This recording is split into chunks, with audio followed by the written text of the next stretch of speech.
Hello everyone. सो आज हमें kingdom Plantae की रीडिंग करनी है।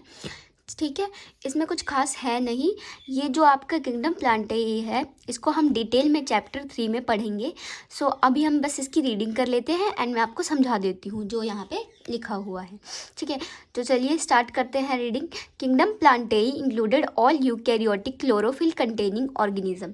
इसमें क्या बोल रहा है कि जो किंगडम प्लांटे है, इसमें सारे यूकैरियोटिक ऑर्गेनिज्म होते हैं। यूकैरियोटिक का क्या मतलब है? जिसके पास सच्चा न्यूक्लियस हो। ठीक है, क्लोरोफिल कंटेनिंग ऑर्गेनिज्म होते हैं, मतलब कि क्लोरोफिल होता है। क्लोरोफिल क्या होता है? जिससे ग्रीन पिगमेंट आता है एंड इसकी वजह से ही ये फोटोसिंथेसिस कर पाते हैं। और ऐसे ऑर्गेनिज्म को कॉमनली क्या कहते हैं? प्लांट्स कहते हैं। ठीक है, a few members are partially heterotrophic. ठीक है, इसमें क्या बोल रहा है कि कुछ मेंबर पार्शियली मतलब ऑटोट्रॉफिक तो होते ही हैं, लेकिन हेट्रोट्रॉफिक भी होते हैं पार्शियली, मतलब आधा। Such as the insectivorous plant और पैरासाइट्स, और इनको इंसेक्टिवोरस प्लांट और पैरासाइट भी कहते हैं। ठीक है, bladderwort and Venus flytrap are the example of insectivorous plant. ठीक है, क्या बोल रहा है कि जो ब्लैडर वोर्थ है एंड बीनस फ्लाईट्रैप है, वो एग्जाम्पल है इंसेक्टिवोरस प्लांट। इंसेक्टिवोरस प्लांट कैसे होते हैं? जो कीड़ों मकोड़ों को पकड़कर खा जाते हैं, ऐसे प्लांट होते हैं। ठीक है, एंड कशक्यूटा इज ए पैरासाइट, और कशक्यूटा कैसा है? पैरासाइट है जो कि बीमारी फैलाता है। ठीक है, the plant cell have an eukaryotic structure. देखिए, इसमें क्या बोल रहा है कि जो प्लांट सेल है उसका यूकैरियोटिक स्ट्रक्चर होता है विथ प्रोमिनेंट, उनके अंदर क्लोरोप्लास्ट होता है। सेल वॉल मेनली किसका होता है? सेल्यूलोज का होता है। ठीक है, नेक्स्ट पॉइंट है you will study the eukaryotic cell structure in detail in chapter 8। इसमें बोल रहा है कि आप जो यूकैरियोटिक सेल का स्ट्रक्चर है वो डिटेल में चैप्टर 8 में पढ़ेंगे। ठीक है, हम लोग पढ़ेंगे उसमें। ठीक है, 8 चैप्टर में। Plantae includes algae, bryophyte, pteridophyte, gymnosperm and angiosperm.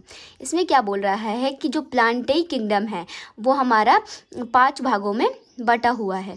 तो वो क्या क्या है? पहला है आपका एल्गी, सेकंड है आपका ब्रायोफाइट, थर्ड है आपका टेरिडोफाइट, फोर्थ है आपका जिम्नोस्पर्म एंड लास्ट वन है आपका एंजियोस्पर्म।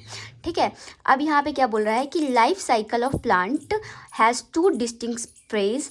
इसमें बोल रहा है कि जो प्लांट का जो लाइफ साइकिल है उसके 2 पार्ट है, 2 भागों में है वो। फर्स्ट है आपका द डिप्लॉयड स्पोरोफाइट।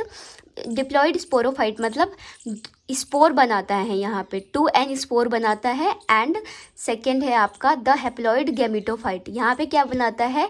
गैमिट्स बनाता है। और इसी को क्या बोलते हैं? अल्टरनेशन ऑफ जनरेशन बोलते हैं। अभी इसका मतलब अच्छे से समझाती हूँ मैं। That alternate with each other, मतलब ये पहले डिप्लॉयड स्पोरोफाइट्स होता है, फिर द हैप्लॉयड गैमिटोफाइट होता है, मतलब बारी बारी ये आए जाते हैं, उसी को अल्टरेशन ऑफ जनरेशन बोलते हैं।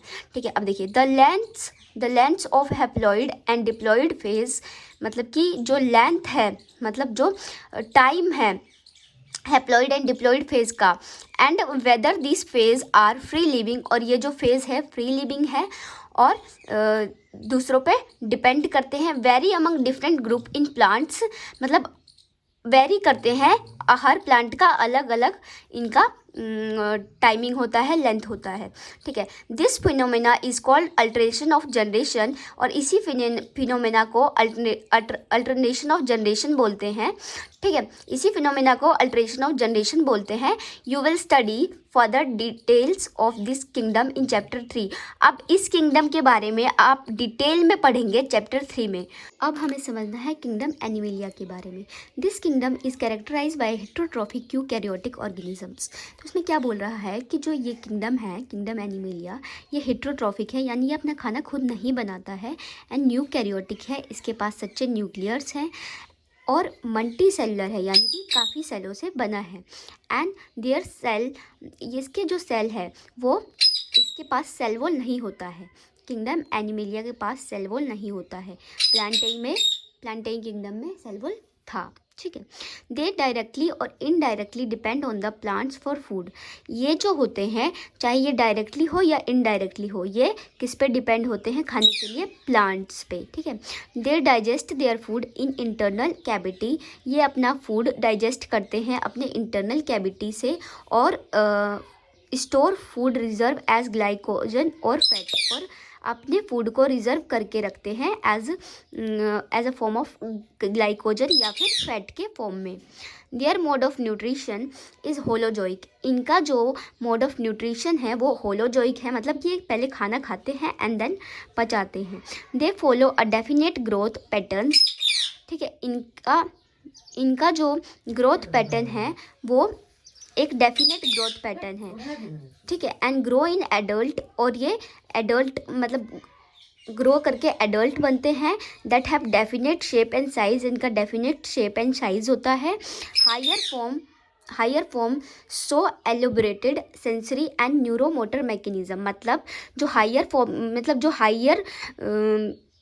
हायर फॉर्म के जो एनिमल्स होते हैं उनके पास सेंसरी ऑर्गन्स होते हैं सारे, और न्यूरोमोटर मैकेनिज्म यानी कि नर्वस सिस्टम भी होता है।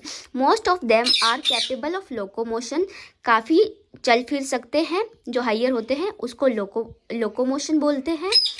The sexual reproduction is by copulation of male and female followed by embryonic development.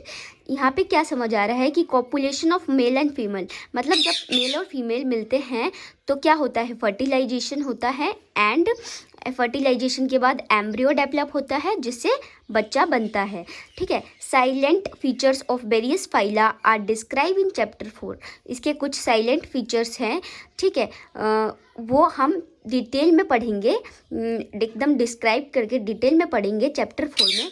So I hope यहाँ तक सबको समझ आया होगा। अगर समझ आया है तो चैनल को सब्सक्राइब करें, वीडियो को लाइक करें एंड कमेंट ज़रूर करें।